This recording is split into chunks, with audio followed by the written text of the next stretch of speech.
président du Conseil national pour la sauvegarde de la patrie, le général Tchani, ainsi qu'à l'ensemble du peuple frère du Niger. Nous remercions tous pour cet accueil très chaleureux et très convivial.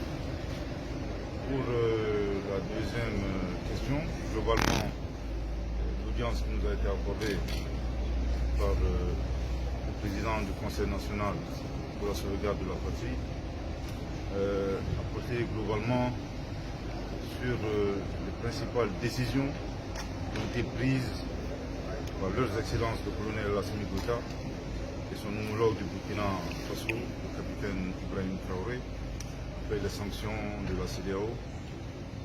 Décision mentionnée dans le communiqué conjoint du 31 juillet 2023, notamment la solidarité très forte à l'endroit du peuple nigérien, avec lequel nous partageons à la fois l'histoire et la géographie.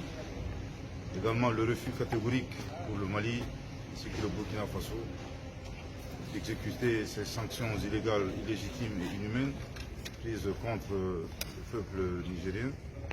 Et enfin, le plus important, c'est réitérer la participation active, effective et pleine du Mali et du Burkina Faso aux opérations de légitime défense en cas d'agression de la CEDEAO contre le Niger.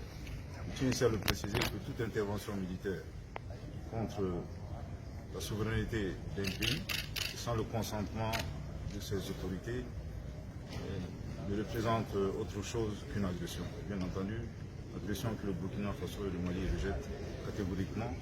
Nous avons réitéré,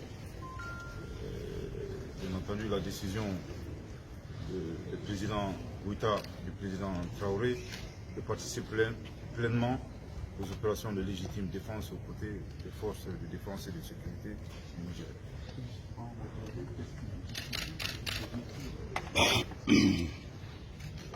Ce sont des décisions mûrement réfléchies. Je tiens ici à rappeler que ça fait plus de 10 ans que le Burkina Faso, le Mali et le Niger gérons les conséquences négatives, conséquences socio-économiques, conséquences sécuritaires, conséquences politiques, conséquences humanitaires de l'aventure hasardeuse de l'OTAN en Libye.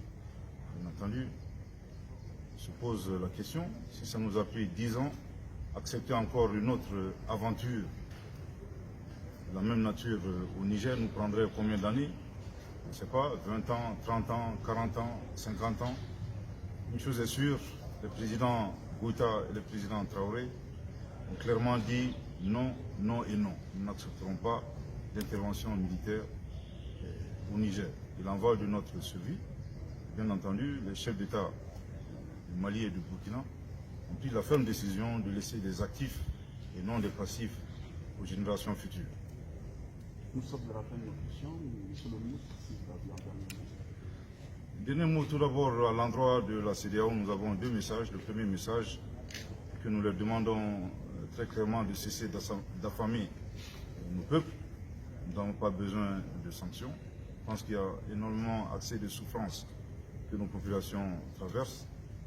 Deuxième message, qui est également un message important, nous apprécions bien les ultimatums. Je pense que la CEDEAO se trompe lourdement de destinataire. Il faudra adresser ces ultimatums aux terroristes. Et ça fait 10 ans que nous attendons cela. Je pense que nous serons très heureux une fois que ces ultimatums soient adressés aux groupes terroristes. Ensuite, à l'endroit du peuple frère du Niger, ce sont des moments difficiles. Le Mali et le Burkina Faso ont traversé des épreuves similaires. Nous tenons à leur assurer très fermement de notre soutien et de notre solidarité. Et restons résilients et stoïques, pour reprendre les propos de son Excellence le colonel Assimi Goïta. Tout ce qui est substantiel et positif ne peut s'obtenir dans la facilité. S'il plaît à Dieu, nous vaincrons. Merci.